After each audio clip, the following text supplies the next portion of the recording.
Yes, I bought a MiG-15 Russian fighter jet off Facebook Marketplace for $60,000.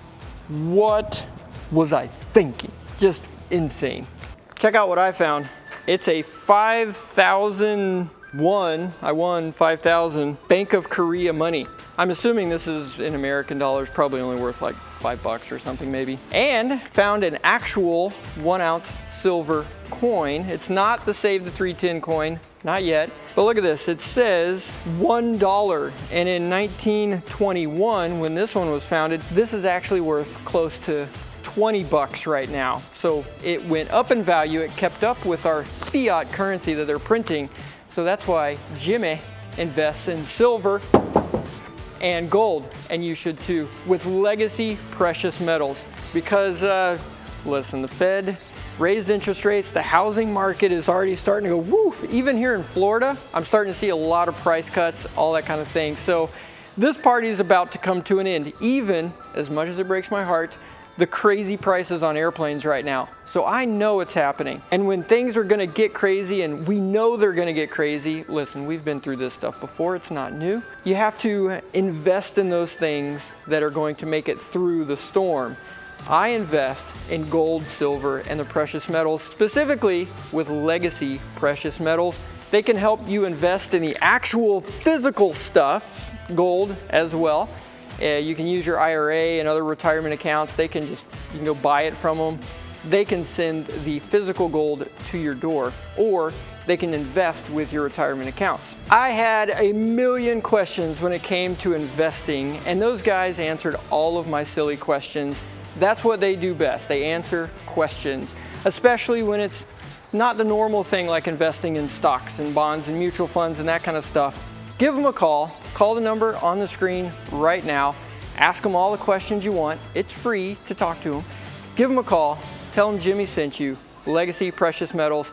Thank you. And I am looking forward to the Save the 310 Silver Bullet Silver Coin. I got an email from a viewer, one of you guys, that was like, hey, check this thing out, this is super cool. And of course, I looked at it, pulled it up on the old face page there, and I thought, holy crap, it's a Russian fighter jet, like a real one.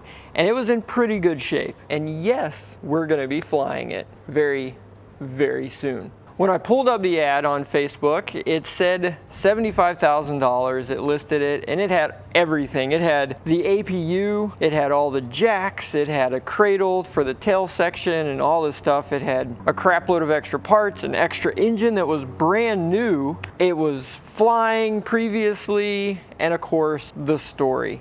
It was these guys' dad that passed away 12 years ago. And he used to take this and fly it to air shows around there. Maybe some of you have seen it flying in some of these air shows about 12 to 15 years ago, maybe even longer than that, maybe 20 years ago now. That'd be cool. If you have any pictures or if you remember seeing this thing flying at an air show, I would love to see what history you guys can dig up on this thing, because that would be pretty fantastic. I also think it would mean a lot to these brothers that it was their dads that they're selling, so that would be super duper neat. When I talk to them on the phone, you got to hear the story. Anytime I buy anything, whether it's an airplane, a car, or whatever it is, I want to know the story, because I've learned as a mechanic myself, that was my life growing up. I've always found things and fixed them up and then traded them off or whatever else. That's what I've always done. The one immutable truth that I've learned through all of this is you never want to buy a mechanic's car,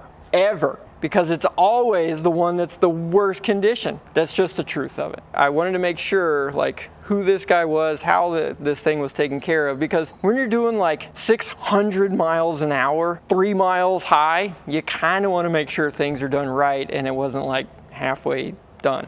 So I needed to know the story behind it.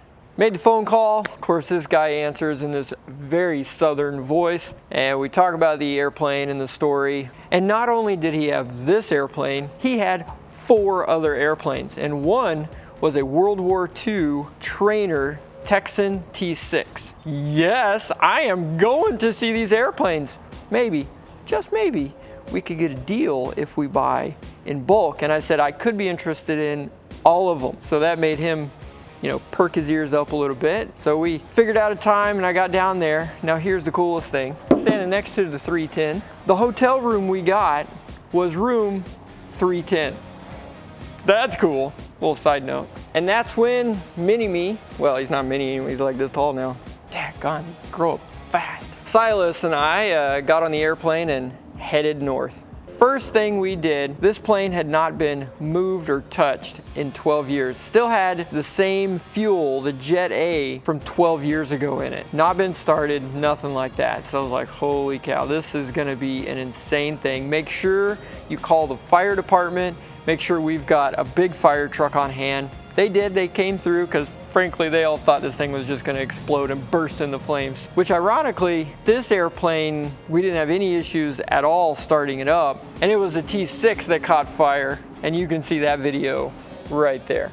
They bought this airplane in the 80s from a guy that had bought the entire Bulgarian Air Force, which is crazy as that is. Had these airplanes shipped over in a container. He bought it from the guy in Texas, I think. Took them back. It took them a few years to get this thing all back together. If you look closely, you'll notice a lot of stuff is in English now. And that's because while they were building it, they converted a lot of the fittings and hoses and hardware and instruments and all kinds of stuff over to what we use here in the US, the English stuff, AN fittings and the bolts and so on and so forth, which made it usable here in the US. You'll also notice an experimental label on the airplane. Yes. They had to make it what's called an exhibition experimental category, which means anytime this thing flies, you got to get permission from the FAA and you got to let them know what time you're leaving, where you're going, where, you know, all your stops, everything. I've never done it before, but as I understand it, it's a massive pain in the butt. I don't know why the US government would be getting nervous about Russian fighter jets flying around in our airspace. I don't see what the big deal is, especially right now with everything going on with Russia. I don't think they would be a little bit curious to know why a near Mach fighter jet of Russian origin would be flying around in their airspace. As soon as we rolled in, we saw that there was some damage to the airplane. The guys that were at the airport that had like the cart popped off and it rolled over and went bam right into the aileron and put a big old freaking dent in it.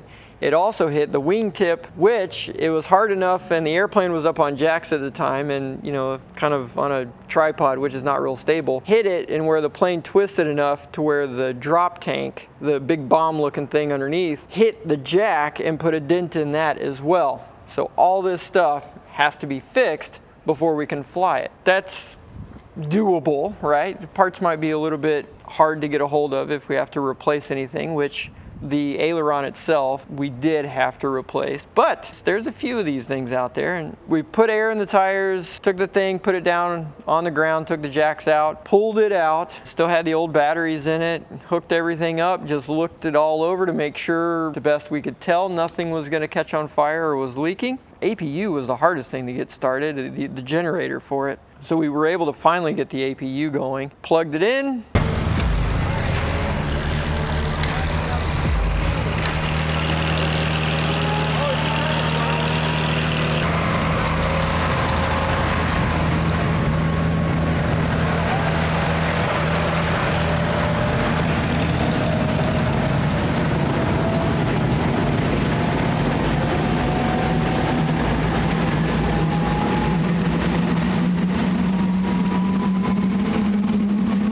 Never in my wildest imagination did I ever think that that airplane would start up so easy.